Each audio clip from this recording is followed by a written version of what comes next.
Hello, this is Victor. I'm here with a new product review. I know that a lot of channels have reviewed before than me Warhammer Quest Silver Tower, but I want to share with you my opinion and what I find here after reading the rules, assembling the miniatures, and see what are my first impressions on the Warhammer Quest Silver Tower. Let's start first making a look on the rulebook. So we have inside, let's go first to what we have inside. Inside we have all the miniatures. We are going to review them later on. We have two books, okay, and I was showing the wrong one, sorry. So we have the adventure books and we have the guidebook. We have the rooms and the events. So we have, these are the room cards, okay. These are the room cards that are used to play, okay. Then we have another two other decks that have the same size, that are the treasures and the events, right. These are cards that are thinner. We have this also inside. Okay. And then we have of course the board tails with the different rooms. We'll not go in detail on these ones, I think you have seen this. We have the cards of the 6 miniatures that we have on the book, okay? And tokens and dices of different colors to play the game. So what we have in these books, and this is what I want to go. So let's start first with the rule book. So as it says, it's mainly the rule book. What we have inside have a very nice, again, a very nice printing quality. Not hardcover, but I think the impression is good, the paper is good. We have very nice pieces of art. Okay. Then we have the rules. The rules are quite simple. We have also here a little bit of paint showcase to inspiration on how to paint these miniatures. And then we go to the different rules. The rules are divided in very easy points. We have the first round, the actions. Okay, we have the different actions, a weapon action. So we have. It's quite, I would say it's almost like the 4 pages of Age of Sigmar, or even less rules than that. Because if you go to the same font size and you put them together, it's going to be quite fast rules to read. Then we have further rules that you, and we have here some other special rules that you can read and what happened when. But it's the mechanics, I will say the mechanics of. Once after reading that, and I was playing before the Warhammer Quest, the previous version, I will say that there is some changes. These rules are more similar to what we have seen, what we have on Age of Sigmar, while the old Warhammer Quest was more based on the rules of Warhammer Fantasy, but the spirit and the way the Warhammer Fantasy was played, it's quite well reflected in these new rules. I think the way to play and the mechanics, I will say, are not that different. One thing that have improved a lot from my point of view is that in the previous Warhammer Quest, the enemies were doing just 2 actions, shooting from the distance or running to the closest enemy and attacking. No, the movement and the actions of the enemies are much more disclosed. You have special rules here, so each one can react in a different ways. And I think they give more personality. This will give more personality to the different enemies that you can find, and my expectations is that we are going to see more enemies in the future, more expansions. So this is quite a nice thing. Also very interesting the actions of the familiars of the Gaunt Summoner. So on. These are very nice, and then also each hero have their own actions that give them the own I would say a personality. So each hero will have their own personality thanks to the actions that it can do. And I think normally the actions that you can do will depend on the rolls that you dice you roll at the beginning of the phase.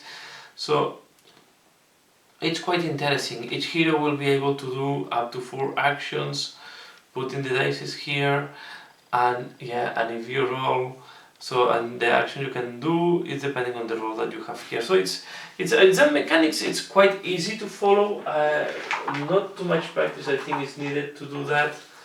And each hero have his own personality. But what I like and what is really different from the previous one also is that the movement of the enemies in the previous Warhammer was also random. Was also you were not playing against the enemies. The enemies had a mechanics to move like this. That here they had also mechanics. Each enemy who will react to you, and you can be collaborative or less collaborative depending on how you want to play. Okay. The other thing we can find here, we have now the rule that you should not read until you are instructed. Because in reality you have you have a little bit of introduction, but you will see you have a lot of different scenarios. Each number is a different way to play Warhammer and Warhammer Quest Silver Tower.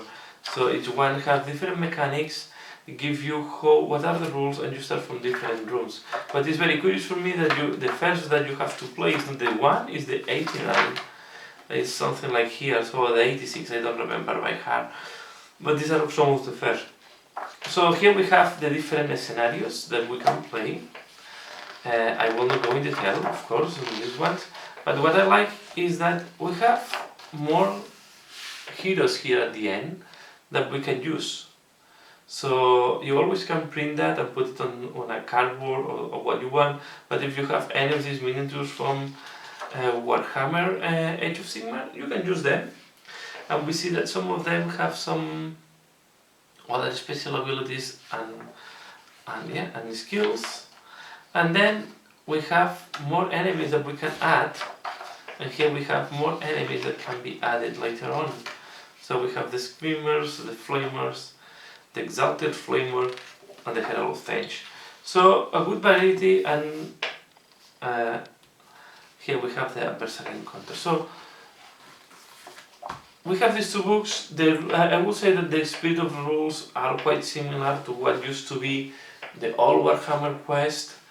The mechanics are very similar, also the way to put the tales.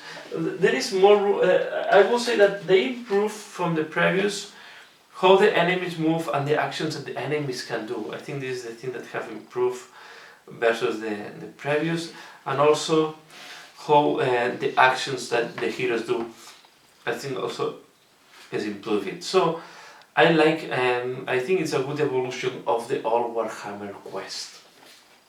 Now let's make a look to the miniatures that we have here. And I will say they are not glued to the bases yet.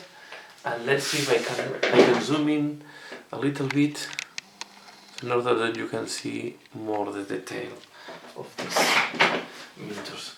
Let's start with the heroes. I did not glue them, so there are maybe movement pieces. I did not glue that. I will run, for example, let's start here.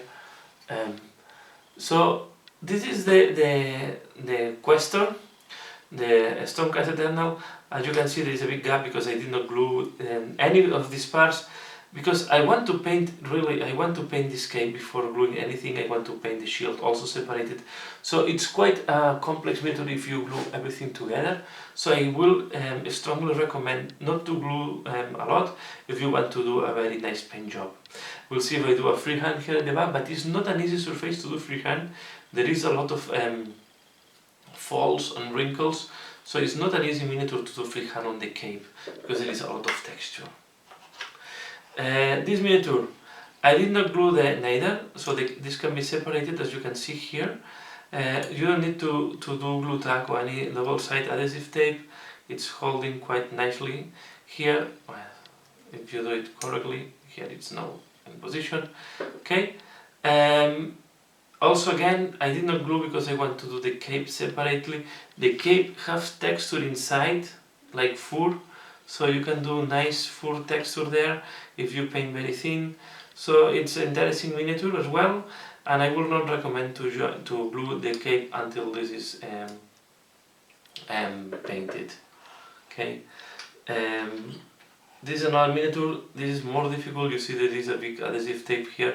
I don't want to lose any part, and I think I need to look because I did not glue the. No, this was like that. So I don't glue that because I want. There is a lot of chains. Maybe here I glued too much, but this is not glued neither. So we have to.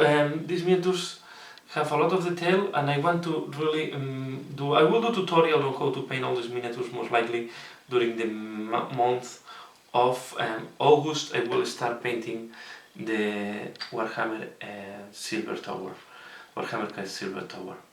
The Barbarian, this one you can glue it, not a big deal. It's a nice miniature. Okay, I think everybody of us have seen this miniature somewhere, so it's great. This I did not glue the head, so the head is not glued because the beard it's covering a lot of things, and I want to have good access to the flesh. Okay, also very nice. So this is how I prepare my miniatures. In that case, I want them ready in case I want to use them in games, but I'm not gluing them. I'm just using double-sided adhesive tape because I did not have glue tack. But if you have glue tack, I strongly recommend that you use glue tack instead of double-sided adhesive tape. This is not holding the miniature in place, to be fair. This guy I find is one of my favorite miniatures in this from this lot. Looks simple, but it's more complex than what it looks like. Okay, and as you can see, I don't glue them, and I did not glue this arm. This arm is not glued because it goes on top of the fabric, and I want to have free access to the fabric. Okay, and I think I should know all the heroes. Okay, the only one, this is the one that you can glue everything. The Gaunt Summoner, sorry.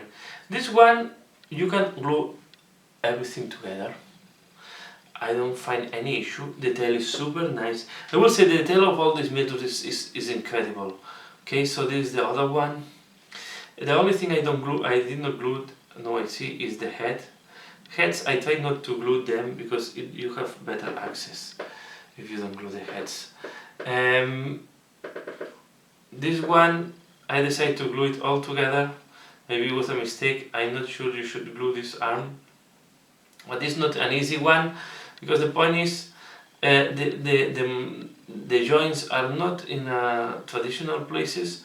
So if you don't glue them, you will have big gaps in the joints. So this one definitely. And most of the enemies I glued them also. This is not a problem. So you can paint almost everything. Okay, on this one. So the quality of the miniatures, here we have the blue horror. Okay, all the others, I really glue all the parts together. Like this one, even this one that has the shield, you have good access to all the parts. And to be fair, maybe you don't need that. Yeah, we have, of course, 1, 2, 3. 4 different guys. Okay, and then so in total we have 8 of these guys. Okay, and then we have the 2 pink horrors. We have 2 like this one. We have 4 blue horrors because the pink horrors are divided in blue horrors, so these are 2. We have 2 more. And then we have 4 of these guys because each base represents 2 guys. Okay? And then we have 1, 2, and 3 different beastmans. And we have 3 more, so we have these 2 times. So we have 6 of these beastmen in total. Oops, sorry. And what I like is some of the details. You see, they have like this thing that are similar to the pink colors. We have one guy that have this is the same guy that have helm like so I have like a bird, but the helm is enhancing the. So they are very nicely detailed. Okay. Then we have 8 of these guys, the goblins with the spider looking like spiders. These are. I did not glue them because I want to have access to the bottom, and of course we have the Skaven, that is a character that have it's one character, but you place 2 miniatures. It's a character that have 2 miniatures because one is just the shade of him. So this is the full lot of miniatures. Sorry, let me go out. So here you see all the miniatures in my box, ready to be used when they are needed. I'm planning to see if I can play next weekend or in 2 weekends with my family. Let's see if I'm lucky. But really looking forward. I used to play the old Warhammer quest with my son. He enjoyed it because he don't have to compete. He have to collaborate with the rest of the players, and I think he enjoyed this more than competing. And yeah, looking forward to play this one too. So far that's all what I want to share. I'm really very happy with the acquisition. I think the quality of the printing is good. The quality of the miniatures is the standard we are used from Games Workshop. Crisp detail, nice detail. So here, sorry I forgot to show you. These are the 6. How it's called this? Familiars that we have from 6. No, so these 8 familiars. Should be 8 familiars. So here we have 7, I missed one with some view somewhere. Okay. So we have here is the 8th one. So we have they are really detailed and very nice. I love that the horrors are split again and even split it further than before.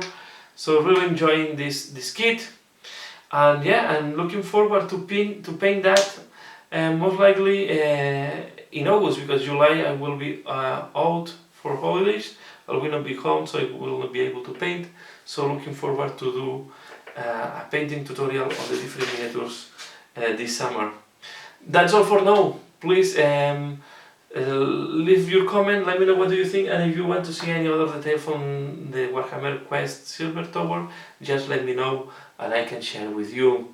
That's all for now. Yeah, please leave your comment, like if you like it, and if you want me to support further, you can support me in Patreon. All the money I collect in Patreon is to be dedicated to the channel, to do these reviews, to buy equipment like the light box and other equipment that I'm planning to buy, to do more type of videos and more type of different type of yeah, improve my videos again. So that's all for now.